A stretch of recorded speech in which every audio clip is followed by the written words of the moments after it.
Terus suka banyak yang nanya juga sih teman-teman terutama ya dan keluarga, emang bisa ya hidup dari pelatihan only gitu, dari kelas presenting dan pelatihan untuk perusahaan.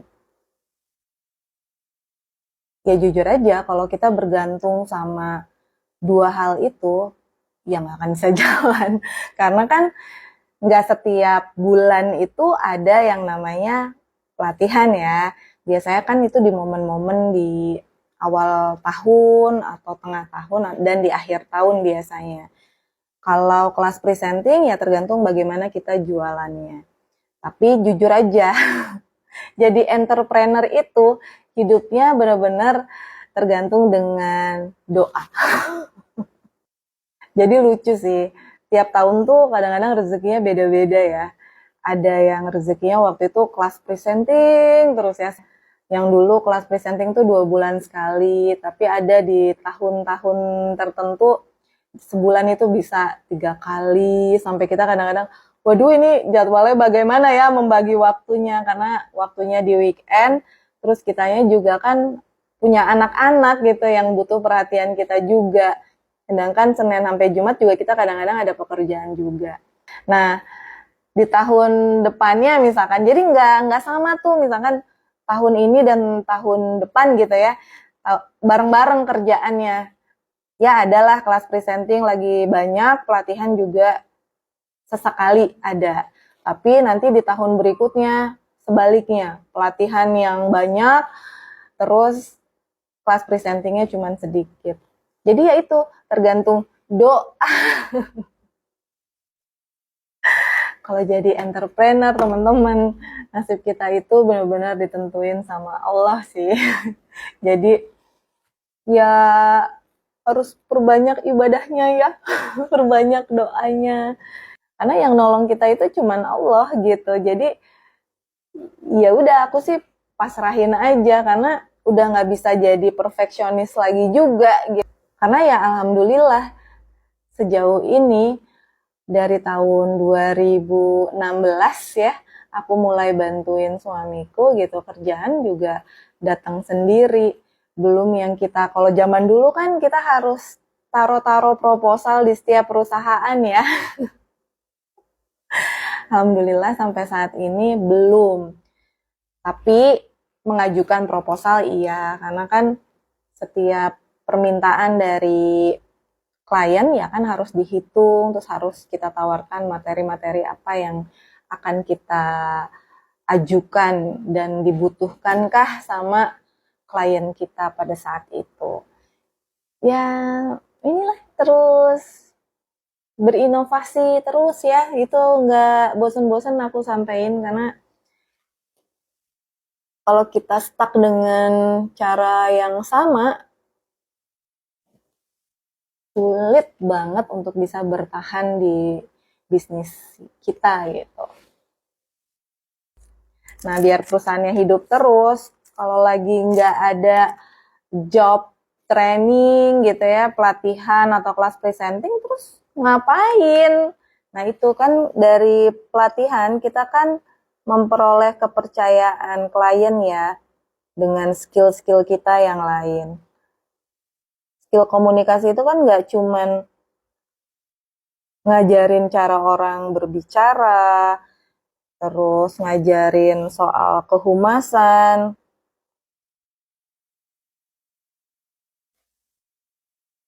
tapi banyak hal yang bisa dilakuin. Salah satunya adalah suamiku kan ada background soal audiovisual ya.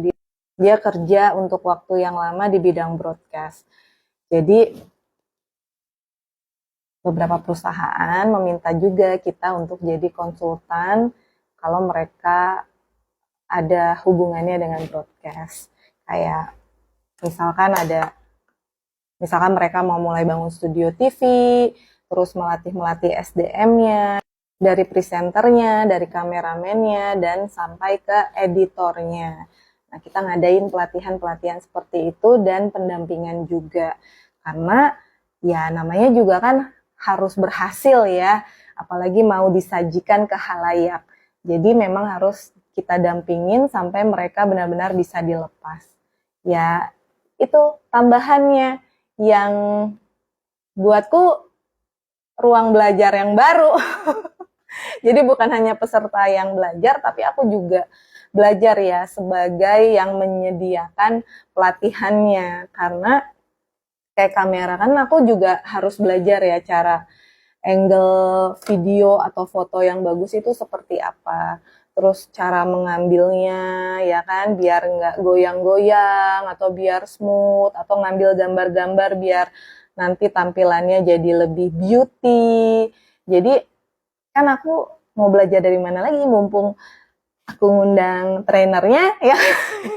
Ya ikutan belajar lah sama para pesertanya juga.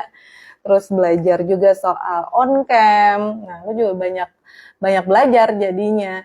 Karena kan ya harus juga bisa menyemangati atau memotivasi para peserta untuk bisa on cam. Karena kan on cam itu kan pressure-nya luar biasa banget ya. Jadi yang menyemangatinya harus banyak. Ya ini apa rezeki juga ya buat aku punya bisnis kayak gini ya sambil sekolah lagi. Tapi sekolahnya lebih ke skill secara ngedit juga cara ngedit yang sederhana. Jadi karena usia aku juga ya yang udah berumur, jadi untuk belajar ngedit yang keren banget yang canggih pakai Adobe gitu masih terbatas juga. Jadi aku belajar basicnya aja biar bisa aku praktekin pas ngedit di handphone. Aku nih ini banget pembuat konten pakai handphone banget. Jadi aku yang ngambil gambarnya, ya foto, video, ngedit sendiri juga. Jadi kemana-mana tuh aku ngedit gitu untuk bikin postingan untuk postingan konten marketing ya buat bisnis aku, untuk konten sendiri juga gitu. Ya terus sih belajarnya banyak banget. Cerita terus sampai lupa dengan make up-nya. Oke? Nah, ini make up aku hari ini. Gimana? Udah kayak orang habis nangis belum? Lipstiknya aku pakai matte lip cream. Aku lagi suka banget sama yang ini karena bibir aku kan kering banget ya. Jadi ini tuh ngebantuin banget aku walaupun aku lupa pakai lip serum atau lip gloss, dia nggak bikin bibir aku kering sih. Ini keren banget Wardah yang matte lip cream ini. Ini yang Peach of Mine. Aku baru punya satu yang ini karena pas mau beli yang keping-pingan kayaknya semua lipstikku warnanya kayak gitu sih. Oke. Doain meeting aku hari ini berhasil ya. Karena yang pasti meetingnya berhubungan dengan pekerjaan.